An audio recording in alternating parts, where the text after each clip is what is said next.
Hey, it's Clay. Welcome to another video. This is going to be kind of a display of this point-to-point Vibrochamp clone with an EL84 power section and a couple other mods.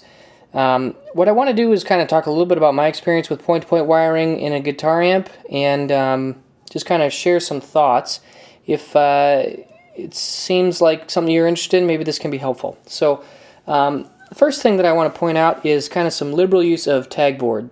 Terminal strips. You can see I've got one here, I've got a long row right here, some over here as well, and then on both sides. So the terminal strips are really the important factor that I use here to secure all these components. Nothing is floating or just kind of hanging in the air. Everything is secured down to the chassis.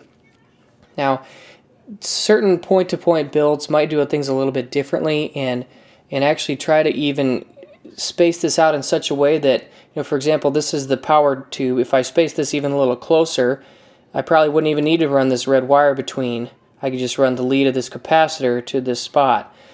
So some of those types of things, or for example with this area, if I got these tubes a little closer together and closer to the controls, probably could have done without this big line of connections here and just use the leads. So if you have kind of a cramped space, I actually think point-to-point wiring makes a lot of sense. This was my first attempt with point-to-point, so I gave myself a lot of space. This is way too much, actually, to the point where there's a lot more room than really needs to be. So that's kind of point number one, is you want to keep your connections between one point to another as short as possible. The next thing I want to talk about is kind of a logical layout of everything. This over here in the top left is my input jack, and then I kind of want you to think about it from top left to bottom right as kind of a general flow going this direction. Down here, right here, is actually where my IEC power cord is, and then you've got the power filtering section here, kind of my on-off jack, my fuse, so all the main power stuff. You've got 120 volts of alternating current coming from the wall right here, and most of that is getting dealt with in this area. And that's good. You want to have this stuff as far away from this input section and this preamp section as possible, because this alternating current is going to do a lot of problems for what's going on over in this area. It's going to cause a lot of noise and hum, so you want to keep those things separate as possible. Next, I want to talk a little bit about the filaments. You can see that this orange wiring, these are actually the filaments coming from the amp. What I did is I actually need to do an artificial center tap. So I have two 100 ohm resistors from each of these legs grounded here with the filter cap ground. So this is kind of my power section ground. And then I've got it running here to the power tube, running here to the 12AX7, running here to this other 12AX7 for the tremolo.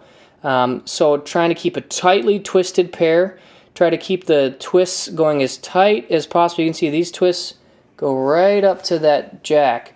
It almost twisted the entire way. You can see right in here, they're twisted all the way up. Here again as well, trying to keep them as tightly twisted all the way to the terminal, the pins of the tube socket as possible. And I've really found that actually helped reduce my hum tremendously. When I first fired this amp up, I did not have the center tap, and this orange area was kind of going in here, and I was using these open terminal strip spots to kind of anchor it to go over here, and it was very, very noisy.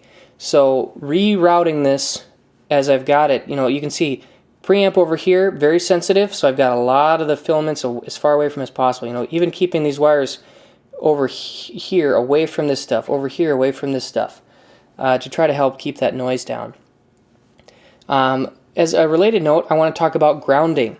In a point-to-point thing, in a point-to-point wiring setup, you've got a little bit more flexibility over grounding. And if you would like, I would point you to an article by Merlin Blencowe.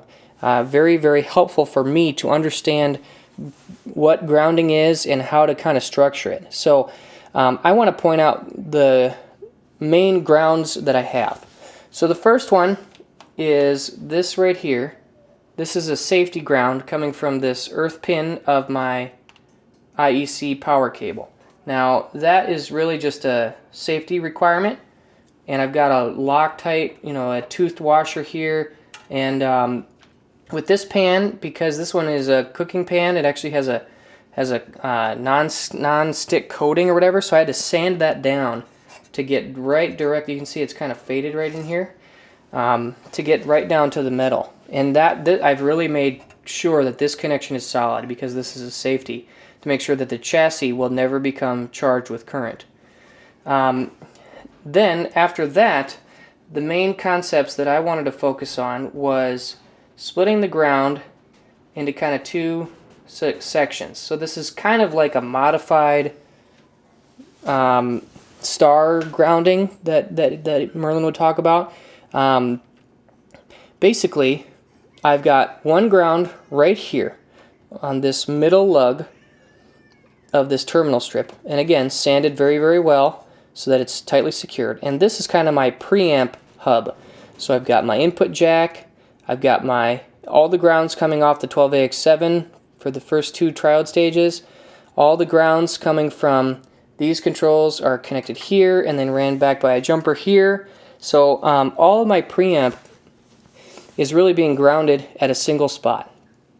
Conversely, right here on this 3-position terminal strip, this is actually the ground for my 3 filter caps, and you can see they're jumped together, so this entire section here is a ground. So this is kind of my power section ground. So, I've got a couple others, like these output jacks down here are grounded just to the chassis via the jack sheathing itself is grounding.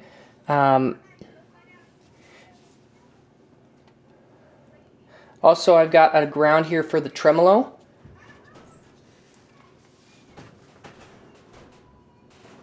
That would be on this middle lug right here. Again, sanded down that area of the chassis. All the grounds from the tremolo are going to be located there. And that's it. I tried to resist the temptation to take there's a spot here I could use as ground, spot here, a spot here, here, and here. These are all parts of my terminal strip that are connected to the chassis that could be used as grounds. However, it's important to try and group your grounds in such a way so like the ground coming off of these filter caps isn't really interacting at all with the ground from this preamp section. To, again, try to keep things as separate as possible, and a reason why I think I've got a pretty quiet amp. So it's something that I would recommend checking out, just trying to split the grounds up in that way. Other than that, it's a pretty simple little amp circuit, and I'm pretty pleased with how it came out. If you'd like to see some more videos like this in the future, if you've got specific questions, please let me know down in the comment section. But I found this point-to-point wiring really, really fun and enjoyable, and something I would recommend. I think it really teaches you a lot about amp circuit and design in general, and is just a really effective way to increase your skills and your knowledge. So please let me know your thoughts down below, and if not, I'll see you guys again soon. Thanks, bye.